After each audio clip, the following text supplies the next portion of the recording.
pinapaalam na nila din yung mga buyer ng mga ginto. Lalo naman yung Galamay ng Studio, hindi basta-basta. So sana ipaabot nyo to kay Alpha Ghost 01 kasi tawagan ko kanina, makatulog, hindi sumasagot. Pero alam ko na siya lang talaga makakatulong. Hanggang dito na siguro mga tol. Kailangan kong mahanap yung pamilya ni Junji at si Junji. May mga motor mo tol, may mga motor na paparting dito.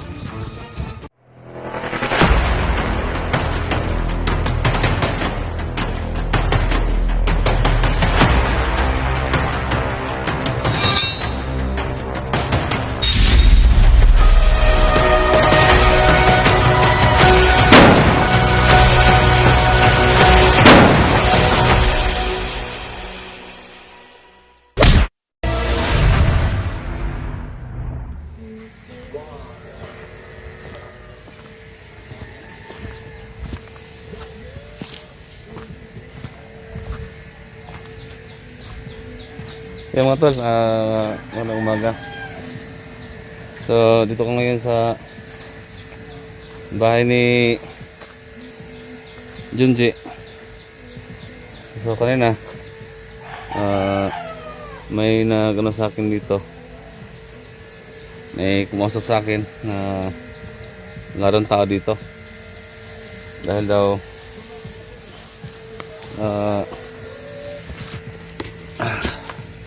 meron dong dumating dito na mga armadong tao. So marami sila. So ang sabi daw ay meron dong kumuha sa pamilya ni Junji. So wala akong idea mga tol na kung saan dinala yung pamilya ni Junji ngayon. Kasi ako nga tol, nahirapan din ako na pati ako pinaghahanap din ng ewan ko kung sinong mga tao naghahanap sa akin. Sila yung mga tol, hindi rin ako paggabi, hindi rin ako talaga umuwi sa bahay kasi delikado din talaga yung sitwasyon ko Saka wala akong ibang idea kung saan dinala yung pamilya ni Junji. Basta pupuntahan ko na lang yung kung saan may yung nalaman ko na area, na lokasyon, kung nandun doon dinala. Hirap mga tol sa itong klaseng sitwasyon talaga na imbis na wala kaming kasalanan, no? Kaya pa yung pinaghahanap unang-una sa sa mga sa gobyerno. Sabi nila wala daw kaming tawag nun. So illegal daw yung pagkukuha namin ng mga ginto. Wala na kaming permit. Ewan ko ba kung ano yung paniniwalaan ko. Siguro mga tol, wala akong ibang, hindi ako makaano talaga, hindi ako makagalaw. Isip ko mga tol, mahala na, ibenta ko na lang siguro yung 2 ginto. Ang plano ko kasi mga tol, isa-isa ano lang ba, lahat ibenta. So hinihintay ko naman si Junji. So ang problema ay manangyari ng masama kay Junji ngayon. Sa pamilya niya nadamay pa. Baka ibenta ko na lang siguro yung 2 ginto. Tapos magbiyahe ako ng city. Ang naisip ko mga tol, si Alpha, no? Alpha 01. Magpapatulong ako kay Alpha para siya yung magbenta doon sa mga ginto.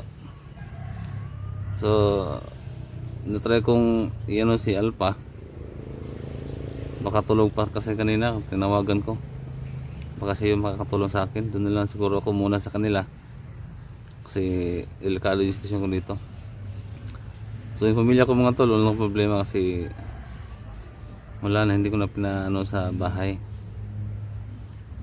baka delikado. Laging nag-alala yung pamilya ko eh, pamadami na naman. So hindi ko lang mga tol kasi yung pamilya ni Junji wala na dito eh. So sabi, kinuha nga daw ng mga grupo ng mga mahaba yung baril. Siguro mga tauhan yun ni Boss Jojo. Hindi talaga ako umuwi sa bahay pag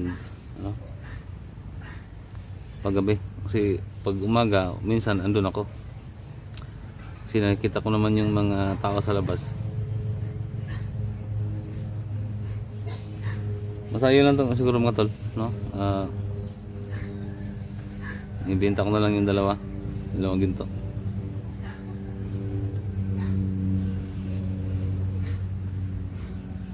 Ano ba ngayon dapat gawin? So Alpagos 01 pre, magpapatulong ako sa iyo pre na mabenta tong dalawang hawak kong bareta. Alam ko pre na ikaw lang ang makakatulong sa akin. Kasi lahat ng mga doon dito sa amin ay takot na magbenta, baka madamay na naman yung pamilya nila.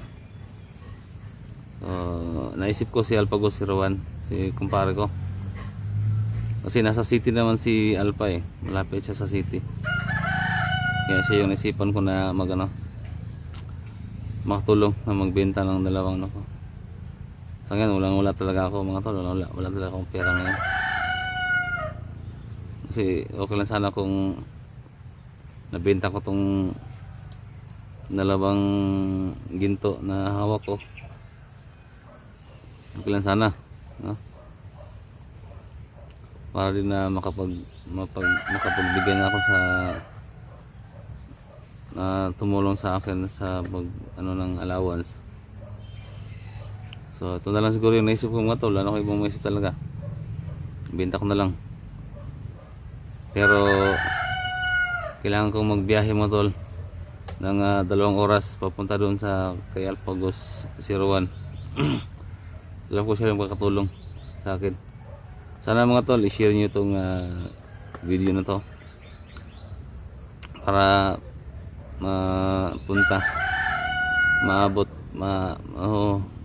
maabot kay Alpagos 01, kay kumpare ko.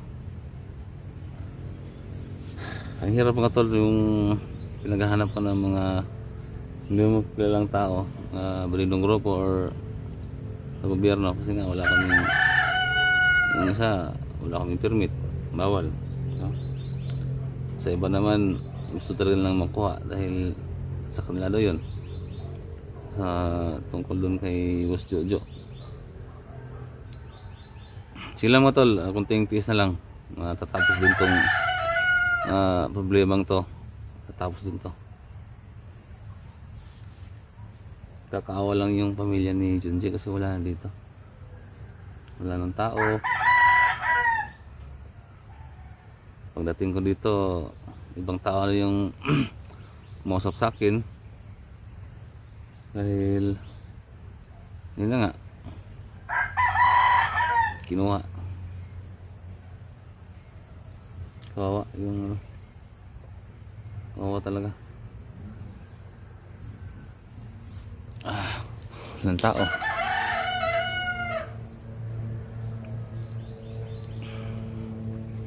Diyan yung bahay na yan mga tol. Yan yung sabi sa akin na dito yung pamilyang Junji. Kung saan ka man ngayon tol, ay message mo ako mga tol, message mo ako para mapuntahan kita. ang ano ko sana nga tol, plano ko, punta ko dun sa ano ni Lolo Rico ngayong araw na to. Wala pala dito yung pamilya ni Junji. Kasi si Junji lang naman talaga yung nakakaalam doon talaga sa ano ni Lolo Rico. Pero try ko pa rin na puntahan si Lolo Rico. Magpapatulong ko kung saan talaga si Junji ngayon. Masama nga tol, ano ko, yan nyo si Alpago Sirawan. Ay, walang iba makakatulong nga tol, kundi yun lang talaga, kumpare ko, si Alpa. Ay, nako.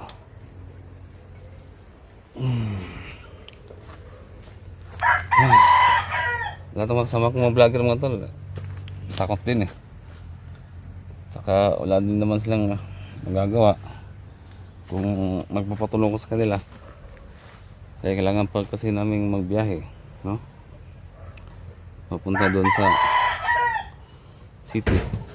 So ang isip ko sa Alpago Sirawan na lang dahil malapit sa city. Marami ding connection si Alpago Sirawan marami siyang connection. Sana mga tol, ma-share ninyo. So ang akin na talaga din ngayon, wala talaga din akong pera talaga. Yun lang,